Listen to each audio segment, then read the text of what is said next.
سهرة الأبطال لمن البطولة؟ هل تعود بها مصر للقاهرة وتحتفظ بالتاج أم يختفى المنتخب المغربي للمرة الأولى في التاريخ؟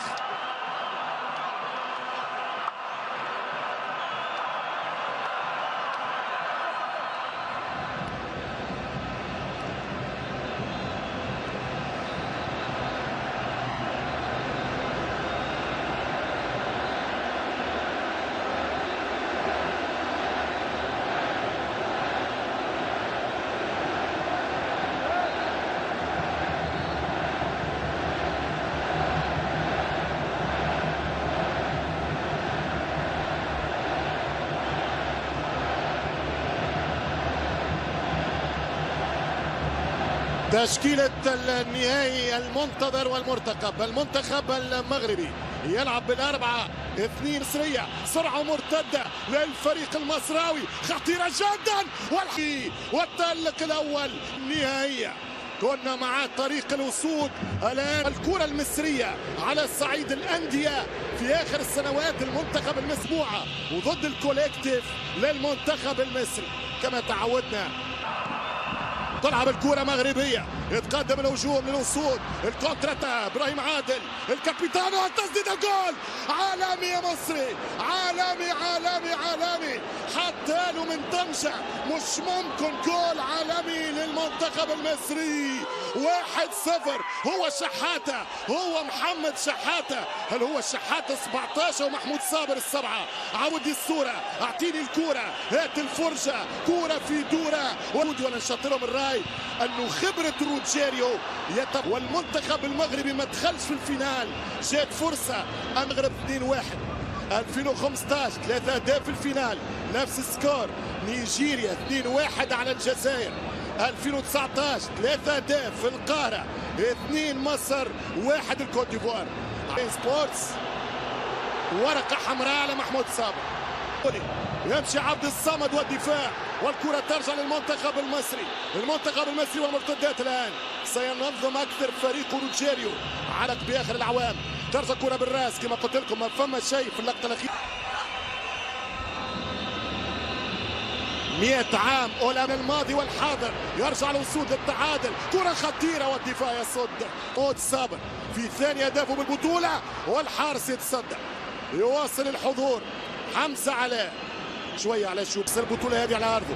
كرة خطيرة، المغرب الفرديات، العرضية خطيرة وصعبة جدا والكرة تخرج. شوف الهدوء، شوف التغطية من رقم 4. انتصاراتهم 11، تعادلاتهم 3. فماش روح صحيح، ملاعب كبير وملاعب تلعب في أقوى المنتخب. في فترة كانوا متفائلين برشا، وهذا خاصة الدربيات. الكرة تمشي طويلة، المغرب تهاجم، خطيرة جدا بعد خطأ في الدفاع، صعبة جدا وجول. هدف التعادل، الفريق المغربي يلقى الحل من خطأ في الدفاع المغربي. المصري يسجل الجول يا دوريانيس رضا بكراوي، جول التعادل. التعادل الأسود، الأسود يعوضون، الأسود يتعادلون. وأول هدف يقبل الحارس حمزة علاء في هذه البطولة بها عن طريق عادل. يمشي ابراهيم خسروا 2012 في لندن ضد المكسيك في ويمبلي. كرة خطيرة جي على الحارس، الدفاع، الكرة الثابتة ليصمد الفريق المصري في كرة خطيرة وعليه يتصدم. هذا ممتاز جدا ابراهيم لاعب البيراميدز، امكانيات عادل وحده. عادل يشوط والدفاع يتصدى وترجع الكرة من وسللها، يعمل كروس خطيرة جدا والاولى. روجيريو ميكالي خطيرة للأسود. الوصيف هناك ذهب وهناك فضة، هناك فايز وهناك ممكن بالتغيير. هنا خطيرة للفراعنة، صعبة الدخول في الماتشات يكون متأخر، لونتام يكون صعيب شوية. والاتاك زلزولي الخطير والأخطر، زلزولي من أجل الخلاص وتحقيق الكأس. والكرة في ضربة مرمى للحارس حمزة علاء. أرقام الفترة الأولى المغرب. تمشي كرة عمراوي ورغم ممتازة خطيرة جدا، يسدد كرة ويربح ركنية، ولكن على يمينه واللي جاي من هنا ما هوش مكشوف بالكاميرا. ما نحكيش على فيصل، هي الامتلاك، هي المراوغة، وهو الخطأ أيضا موجود. فاول للمنتخب المغربي، استناني في يد الكرة تمشي على القائم الثاني. هو فما كرة يعمل ليستا والشورت ليست واستدعى الكاس. يمشي بالكرة ابراهيم عادل خطيرة والدفاع يلعب الكرة ابراهيم عادل خطيرة فرصة والحارس يتصدى بالويش. فما أداء المنتخب المغربي بعيد كل البعد على إمكانياته الحقيقية. كانها كده بقيادة نيمار إلى حلم إفريقيا مع المنتخب المصري. تمشي كرة ممتازة بلال خنوس والدفاع يتصدى. اصحت الكرة خطيرة ملعوبة وفيها الكرة الصعبة والدفاع يتصدى والحكم سلسولي في منطقة الجزاء الدفاع يتصدى. هنا كرة ممتازة وتسديدة بتاع هدف ولولا يعودها الثانية. ابراهيم هيما يصب كورته ابدا هي السلاح. الكرة على القائم الثاني بالراس ورجعت من الدفاع. الإقسامة يعني شيء. هذه أرض أخرى وفي بلاد أخرى كانوا على مدة التتويج الافريقي. هنا في الرباط ممتازه مغربيه عرضيه نتابع الكره. كره ممتازه والتسديده ممتازه والهدف الثاني كان قريب. في سبورتينغ في البرتغال. تحيه لشريف احد نجوم المنتخب. هو جيل ال87. هو أسامة حتى الكرة بالصعبة خطيرة جدا الانطلاق عرضية المنتخب يمشي بالكرة خطيرة جدا والثاني البطولة يا مغربي. مش مع مصر تحاول عرضية جديدة وضربة مرمى خطيرة المنتخب المغربي. فما مساحات فما انطلاقة ولكن لم نصل بعد إلى نقطة البنالتي. ما زال في المباراة أكثر من نصف. خطيرة التسديدة يلا الله على كورة الله على الثاني المصراوي بابا الشوطة كانت 1-1 ولا 2-1.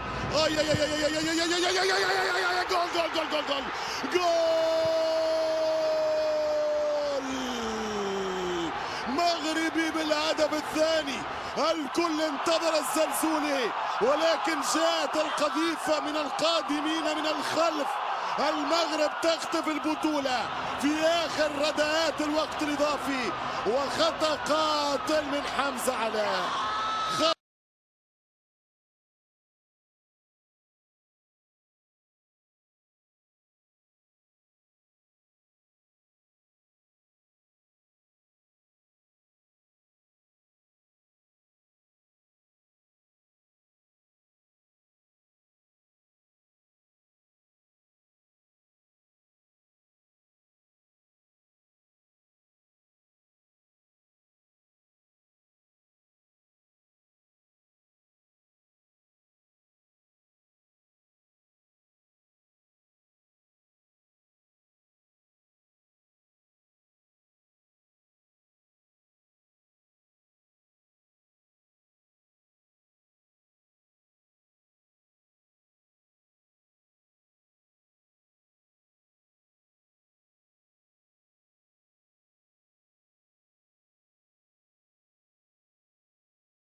السلام عليكم. الفيديو ديال اليوم غنشوفوا فيه كيفاش تحدث الاعلام الجزائري على الخساره ديال المنتخب المغربي ما دون 17 سنه امام المنتخب السنغالي.